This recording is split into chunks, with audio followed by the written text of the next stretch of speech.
Welcome. இன்னைக்கு நாம பார்க்க போற டாபிக் வந்து 3 முக்கியமான மியூச்சுவல் ஃபண்ட்ஸோட டேட்டா இருக்கு. அவங்க என்ன ஸ்டாக்ஸ் வாங்குறாங்க, எதை விக்கிறாங்கன்னு பார்த்து 2026க்கான பெரிய ட்ரெண்ட்ஸை நாம புரிஞ்சுக்க போறோம். பெர்ஃபெக்ட்டா சொன்னீங்க. பெரிய பெரிய மியூச்சுவல் ஃபண்ட்ஸ் அவங்க பணத்தை இப்போ எங்க போடுறாங்க அப்படின்னு ஒப்சர்வ் பண்றது தான் எப்பவுமே பெஸ்ட் ஸ்ட்ராட்டஜி. ஓஷன்ல பெரிய வேல்ஸ் எந்த டைரக்ஷன்ல போகுதோ அந்த பக்கம் நாமும் நீந்துறது தான் சேஃப் இல்லையா? கரெக்ட். அவங்க கிட்ட பெரிய ரிசர்ச் டீம் இருக்கும். சோ அவங்க மூவ்மெண்ட்ஸை நம்ம ட்ராக் பண்றது ரொம்ப முக்கியம். எங்களோட இந்த முயற்சிக்கு நீங்க ஆதரவளிக்க இந்த வீடியோவை லைக் பண்ணுங்க, சப்ஸ்கிரைப் பண்ணுங்க. ஒரு சின்ன வேண்டுகோள் மட்டும், கமெண்ட்ஸ்ல வர எல்லா பங்குகளுக்கும் எங்களால உடனடியா வீடியோ செய்ய முடியறதில்ல. அதனால உங்களுடைய பங்கு சம்பந்தமான சந்தேகங்களுக்கு உடனடி பதில்கள் கிடைக்கணும்னா எங்களுடைய இலவச டெலிகிராம் சேனல்ல சேருங்க. அதோட லிங்க் கீழே டிஸ்கிரிப்ஷன்ல இருக்கு.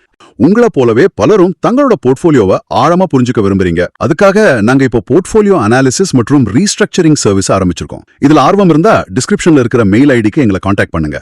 இப்போ ஃபர்ஸ்ட் வந்து பராக் பாரிக் ஃப்ளெக்ஸிகேப் ஃபண்ட்ல இருந்து ஸ்டார்ட் பண்ணுவோம். ஃப்ளெக்ஸிகேப் ஃபண்ட்ஸ் எப்பவுமே மார்க்கெட் கண்டிஷன்ஸ்க்கு ஏத்தா போல large cap, mid cap, small கேப்னு எங்க வேணாலும் மாத்தி இன்வெஸ்ட் பண்ணுவாங்க. ஆமா, ஆனா இந்த ஃபண்டோட கரண்ட் ஸ்ட்ராட்டஜில ஒரு பெரிய சர்ப்ரைஸ் இருக்கு. சர்ப்ரைஸ் மட்டும் இல்ல, இது கொஞ்சம் ஆச்சரியமான மூவ் தான். என்ன ஆச்சரியம்? பராக் பாரிக் ஃப்ளெக்ஸி கேப் ஃபண்ட் புதுசா எந்த ஸ்டாக்ஸும் வாங்கல. நீங்க எக்ஸ்பெக்ட் பண்ணிருக்கலாம் அவங்க கிட்ட நிறைய ஃபண்ட்ஸ் இருக்குன்னு, சோ புது கம்பெனிஸை தேடி போய் இன்வெஸ்ட் பண்ணிருப்பாங்கன்னு. ஆனா அவங்க அப்படி பண்ணல. அப்ப அவங்க எக்ஸிஸ்டிங் போர்ட்ஃபோலியோக்குள்ளேயே தான் நிறைய சேஞ்சஸ் பண்ணிருக்காங்களா? எக்ஸாக்ட்லி. புதுசா எதுவும் வாங்கல. புது இன்வெஸ்ட்மெண்ட்ஸ் பண்ணாம அவங்க ஏற்கனவே வச்சிருக்கிற ஸ்டாக்ஸ்லயே ரீஅலோகேட் பண்றாங்கன்னா அவங்க மார்க்கெட் வேல்யூவேஷனை ரொம்ப காஷியஸா பாக்குறாங்கன்னு அர்த்தம். புது ஸ்டாக்ஸ் எல்லாம் ரொம்ப எக்ஸ்பென்சிவா இருக்குன்னு நினைக்கிறாங்க. அதனாலதான் அவங்க முக்கியமா டிஃபென்சிவ் ஸ்டாக்ஸ்ல ஃபோக்கஸ் பண்றாங்க. டிஃபென்சிவ் ஸ்டாக்ஸ்னா சிம்பிளா சொல்லணும்னா மார்க்கெட் வாலட்டிலிட்டில இருந்து தப்பிக்க ஹெல்ப் பண்ற இன்வெஸ்ட்மெண்ட்ஸ். ஒரு கார் ரொம்ப ஸ்பீடா போகும்போது நாம சீட் பெல்ட் போடுற மாதிரி. கரெக்ட். மார்க்கெட் திடீர்னு கிராஷ் ஆனாலும் இந்த ஸ்டாக்ஸ் பெருசா விழாது. குறிப்பா ஃபார்மா ஸ்டாக்ஸ்ல அவங்க இன்வெஸ்ட்மெண்ட்ஸை ரொம்ப அதிகம் பண்ணிருக்காங்க. அந்த நம்பர்ஸ பார்த்தா உண்மையிலே இம்ப்ரெசிவா இருக்கு. டாக்டர் ரெட்டிஸ் லேபரேட்டரிஸ்ல 34% இன்க்ரீஸ் பண்ணிருக்காங்க. அது ஒரு ஃப்ளெக்ஸி கேப் ஃபண்டுக்கே ரொம்ப மேசிவான நம்பர். அது மட்டும் இல்ல, ஜைடஸ் லைஃப் சயின்சஸ்ல 29%, அப்புறம் சிப்லால 24% இன்க்ரீஸ் பண்ணிருக்காங்க. இந்த 3 பெரிய ஃபார்மா கம்பெனிஸ்லயும் அவங்க கன்விக்ஷன் ரொம்ப ஸ்ட்ராங்கா இருக்கு. இதுக்கு பின்னாடி உள்ள மெக்கானிக்ஸை நம்ம புரிஞ்சுக்கணும். ஆமா, வை ஃபார்மா ஏன் திடீர்னு இவ்ளோ இம்பார்ட்டன்ஸ் கொடுக்கறாங்க? அதுக்கு 2 முக்கியமான ட்ரிகர்ஸ் இருக்கு. ஃபர்ஸ்ட் வந்து யுஎஸ் ஜெனரிக்ஸ் மார்க்கெட். நம்ம ஊர் ஃபார்மா கம்பெனிஸ் நிறைய பேர் யுஎஸ்க்கு தான் மெடிசின்ஸ் எக்ஸ்போர்ட் பண்றாங்க. ஆமா, அங்க பிரைசிங் பிரஷர் ரொம்ப அதிகமா இருந்துச்சு. லாஸ்ட் ஃபியூ இயர்ஸா அங்க ஹெவி பிரைஸ் எரோஷன் இருந்தது. அதாவது விலை ரொம்ப குறைச்சு விற்க வேண்டிய நிலைமை. ஆனா இப்போ அந்த யுஎஸ் மார்க்கெட் ரொம்ப ஸ்டேபிள் ஆகி பிரைசிங் பிரஷர் குறைஞ்சிருக்கு. ஓஹோ, அப்ப மார்ஜின்ஸ் நல்லா இருக்கும். Exactly. Second, overall pharma exports இப்போ நல்லா ரிகவர் ஆயிட்டு வருது. இந்த மேக்ரோ ஃபேக்டர்ஸ் தான் ஃபார்மாவை ஒரு சாலிட் சேஃப் பெட்டா மாத்துது. மார்க்கெட் எப்போ வேணாலும் ஃபிளக்சுவேட் ஆகலான்னு இன்ஸ்டிடியூஷன்ஸ் யோசிக்கும் போது ஃபார்மா தவிர வேற எந்த ஏரியால ஃபோக்கஸ் பண்றாங்க? பவர் கிரிட்ல 4%, அப்புறம் கோல் இந்தியால 2% முதலீட்டு அதிகப்படுத்திருக்காங்க. பவர் கிரிட் அப்புறம் கோல் இந்தியா ரெண்டுமே PSU யூட்டிலிட்டிஸ். இதுக்கு மெயின் ரீசன் அவங்க கொடுக்கிற ஹை டிவிடெண்ட் ஈல்டா தான் இருக்கும். ஒரு பக்கம் growth இல்லனாலும் டிவிடெண்ட் மூலமா ஸ்டேபிள் இன்கம் வருங்கிறது ஒரு pure defensive play. Exactly. Market returns குறையும் போது இந்த டிவிடெண்ட் ஈல்ட் ஒரு பெரிய குஷனா ஒர்க் ஆகும். அட் தி சேம் டைம் ரிஸ்க குறைக்க அவங்க எந்த ஸ்டாக்ஸ் வித்திருக்காங்கிறதும் முக்கியம். கரெக்ட். எதை வித்திருக்காங்க? Multi commodity exchange of India, அதாவது MCXல 9.5%, அப்புறம் IPCA லேபரேட்டரிஸ்ல 14% அலோகேஷனை குறைச்சிருக்காங்க. சோ ஓவராலா பராக் பாரிக்கோட ப்ளூ பிரிண்ட் ரொம்ப தெளிவா இருக்கு. Rotate into pharma, defensives and utilities. அவங்க மார்க்கெட்டோட பீக்ல இருந்து கொஞ்சம் சேஃபான இடத்துக்கு நகர்றாங்க. ஓகே, சோ பராக் பாரிக் ரொம்ப சேஃபான டிஃபென்சிவ் பிளே சூஸ் பண்ணிருக்காங்க. ஆனா நம்ம லிஸ்ட்ல அடுத்திருக்கிற மோதிலால் ஓஸ்வால் ஸ்மால் கேப் ஃபண்டோட ஸ்ட்ராட்டஜியை பார்த்தா டோட்டலா ஆப்போசிட்டா இருக்கு. 2 பேரும் டோட்டலி ஆப்போசிட் டைரக்ஷன்ஸ்ல போறாங்களே. அதுதான் மார்க்கெட்டோட பியூட்டி. ஸ்மால் கேப் ஃபண்ட்ஸோட நேச்சரே அதுதான். High risk, high reward. இந்த ஃபண்ட்ல நடந்த பெரிய மாற்றங்களை பார்க்கும்போது எனக்கே ரொம்ப ஆச்சரியமா இருக்கு. ஆமா, அவங்க மார்க்கெட் பூம் ஆகும்போது மேக்ஸிமம் ஆல்பா ஜெனரேட் பண்ண தேடுவாங்க. Motilal Oswal small cap fund ரொம்ப அக்ரெசிவா புது தீமேட்டிக் பெட்ஸ் எடுக்கிறாங்க. அவங்க போர்ட்ஃபோலியோல என்டர் ஆகி இருக்கிற புது ஸ்டாக்ஸ் லிஸ்ட பார்த்தாலே தெரியும் அவங்க 2026 எப்படி பாக்குறாங்கன்னு. எந்த மாதிரி புது ஸ்டாக்ஸ் ஆட் பண்ணிருக்காங்க? புதுசா போர்ட்ஃபோலியோல ஆட் ஆன ஸ்டாக்ஸ் வந்து Amber Enterprises India, Hexaware Technologies, Avalon Technologies, Netweb Technologies India, OneSource Specialty Pharma, அப்புறம் சுப்ரீம் இண்டஸ்ட்ரீஸ். இதெல்லாம் கம்ப்ளீட் ஃப்ரெஷ் என்ட்ரிஸ்.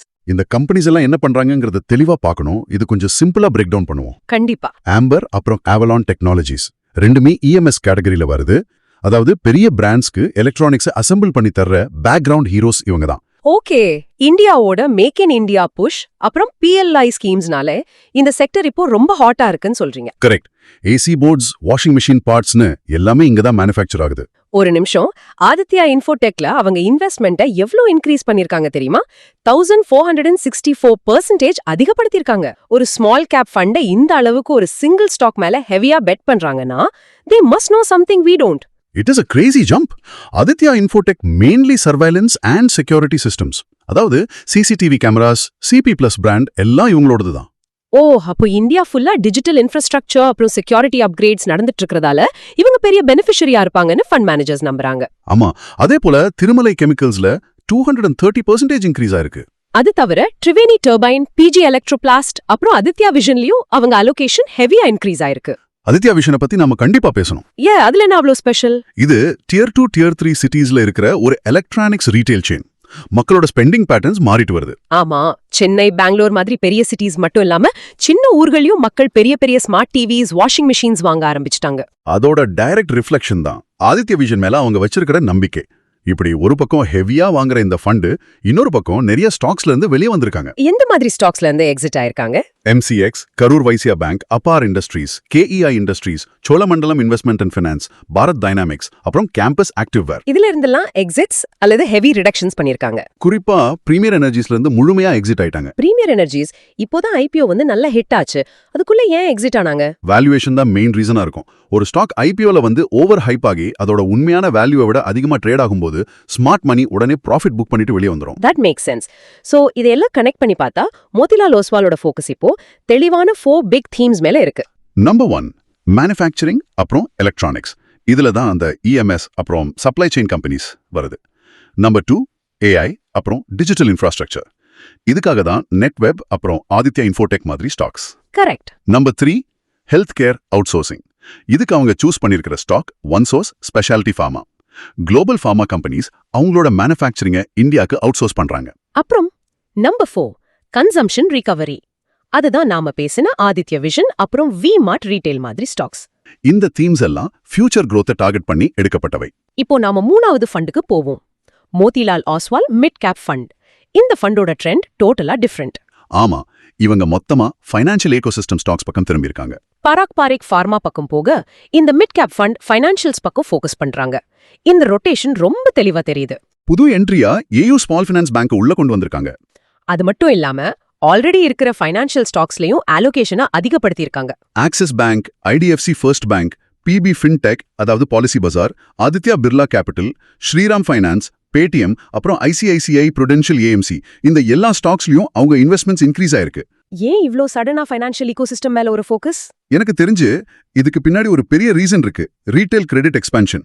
மக்கள் இப்போ ஈஸியா பர்சனல் லோன்ஸ், கன்சியூமர் டியூரபிள்ஸ்க்கு EMIs எடுக்க ஆரம்பிச்சிட்டாங்க இல்லையா? ஆமா, ஒரு புது ஃபோன் வாங்கணும்னாலோ இல்ல ஒரு பைக் வாங்கணும்னாலோ முன்னாடி மாதிரி கேஷ் சேர்த்து வச்சு வாங்குறது இல்ல. உடனே ஒரு ஃபினான்ஸ் ஆப் ஓபன் பண்ணி EMI போட்டுடுறாங்க. இது Tier 2, Tier 3 சிட்டிஸ்லயும் பெருசா பூம் ஆயிருக்கு. பெர்ஃபெக்ட்டா சொன்னீங்க. அந்த கன்சம்ஷனை ஃபண்ட் பண்றது யாரு? இந்த NBFCs அப்புறம் ரீட்டைல் பேங்க்ஸ் தான். அதுதான் ஃபர்ஸ்ட் ரீசன். செகண்ட் முக்கியமான விஷயம் ஃபினான்ஷியல் மார்க்கெட் பார்ட்டிசிபேஷன். இப்போ நிறைய பேர் ஸ்டாக் மார்க்கெட்ல புதுசா இன்வெஸ்ட் பண்ண ஸ்டார்ட் பண்ணிருக்காங்க. SIPs கவுண்ட் அதிகமா இருக்கு. அதனால தான் ICICI Prudential AMC மாதிரி ஆசெட் மேனேஜ்மெண்ட் கம்பெனிஸ்ல இன்வெஸ்ட் பண்றாங்க. மக்கள் இன்வெஸ்ட் பண்ண இந்த AMC பிளாட்ஃபார்ம்ஸ்க்கு ஃபீ இன்கம் ஸ்டேபிளா வரும். அப்போ PB ஃபின்டெக் அப்புறம் பேடிஎம் கூட ரீசெண்டா நிறைய ரெகுலேட்டரி இஷ்யூஸ் ஃபேஸ் பண்ணிச்சு. ஸ்டில் அதுல அலோகேஷன் இன்க்ரீஸ் பண்ணிருக்காங்கன்னா கான்ட்ராரியன் பெட்டா தான் இருக்கும்னு நினைக்கிறாங்க போல. அப்புறம் PB ஃபின்டெக் மூலமா இன்சூரன்ஸ் பெனிட்ரேஷன் இந்தியால இன்னும் அதிகமாகுங்கிற எக்ஸ்பெக்டேஷன். கரெக்ட். ஃபின்டெக் ஈகோசிஸ்டம் இன்னும் வேகமா வளருங்கிறதா அவங்க நம்பிக்கை. சரி, இந்த ஃபினான்ஷியல் ஃபோக்கஸ்க்காக அவங்க எதை சாக்ரிஃபைஸ் பண்ணிருக்காங்க? கைனஸ் டெக்னாலஜி இந்தியா அப்புறம் ட்ரெண்ட்ல இருந்து கம்ப்ளீட்டா எக்ஸிட் ஆயிருக்காங்க. அது மட்டும் இல்லாம கோஃபோர்ஜ், பர்சிஸ்டன்ட் சிஸ்டம்ஸ் அப்புறம் டிக்சன் டெக்னாலஜிஸ் இந்தியால அவங்க இன்வெஸ்ட்மெண்ட்ஸை ட்ரிம் பண்ணிருக்காங்க. IT அப்புறம் கொஞ்சம் ஓவர் வேல்யூடான எலக்ட்ரானிக்ஸ்ல இருந்து பணத்தை எடுத்து ஃபைனான்ஷியல்ஸ்ல போடுறாங்க. சூப்பர். இப்போ நாம இந்த 3 ஃபண்ட்ஸோட டேட்டாவையும் தெளிவா பார்த்துட்டோம். நமக்கான பாடம் என்ன, 2026க்கு இன்ஸ்டிடியூஷன்ஸ் எப்படி பிளான் பண்றாங்கங்கறத தெளிவா லிஸ்ட் பண்ணிடலாம். Trend number 1 AI and digital infrastructure. இதுல நெட்வெப், ஆதித்யா இன்ஃபோடெக் அப்புறம் EMS ஈகோசிஸ்டம் வருது. டிஜிட்டல் பேக்போன் இல்லாம எந்த வளர்ச்சியும் இல்லைங்கிறதுல இன்ஸ்டிடியூஷன்ஸ் கிளியரா இருக்காங்க. ட்ரெண்ட் நம்பர் 2 ஃபார்மா அப்புறம் ஹெல்த் கேர். அதுவும் முக்கியமா ஜெனரிக்ஸ், டயக்னாஸ்டிக்ஸ், அப்புறம் health care outsourcing. Doctor Reddy's, Zydus, Cipla, one source pharma எல்லாம் இந்த ஸ்பேஸ்ல தான் டாப் பிக்ஸா இருக்கு. மார்க்கெட் ஸ்பீட் பிரேக்கர்ல ஏறும்போது இதுதான் நம்ம shock absorber. Trend number 3, financial ecosystem. PB fintech, Paytm, AMC platforms, அப்புறம் ரீட்டைல் பேங்க்ஸ். கிரெடிட் எக்ஸ்பான்ஷன் அப்புறம் மார்க்கெட் பார்ட்டிசிபேஷன் அதிகமாகும் போது இந்த பிளாட்ஃபார்ம்ஸ் தான் டைரக்டா பெனிஃபிட் ஆவாங்க. அண்ட் ஃபைனலா ட்ரெண்ட் நம்பர் 4, கன்சம்ஷன் இன் Tier 2 அப்புறம் Tier 3 சிட்டிஸ். ரூரல் அப்புறம் செமி அர்பன் ஏரியாஸ்ல இன்கம் அதிகமாகுது. அதனால எலக்ட்ரானிக்ஸ் ரீட்டைல் பூம் ஆகுது.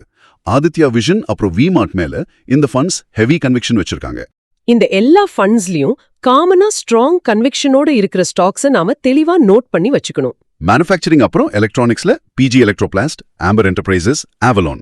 டிஜிட்டல் இன்ஃப்ராஸ்ட்ரக்சர்ல நெட்வெப் அப்புறம் ஆதித்யா இன்ஃபோடெக்.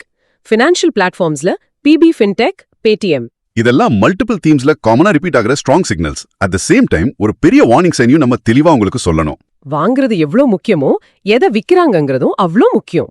இன்ஸ்டிடியூஷன்ஸ் இப்போ டிஃபென்ஸ், கெமிக்கல்ஸ் அப்புறம் ஓவர் ஹீட்டட் இண்டஸ்ட்ரியல் ஸ்டாக்ஸ்ல இருந்து பணத்தை வெளியே எடுக்கிறாங்க. டிஃபென்ஸ் அப்புறம் கெமிக்கல்ஸ் லாஸ்ட் ஃபியூ இயர்ஸ் ரொம்ப பாப்புலரான தீம்ஸ். ரீட்டைல் இன்வெஸ்டர்ஸ் இன்னும் அந்த ஸ்டாக்ஸை தேடி வாங்கிட்டு இருக்காங்க.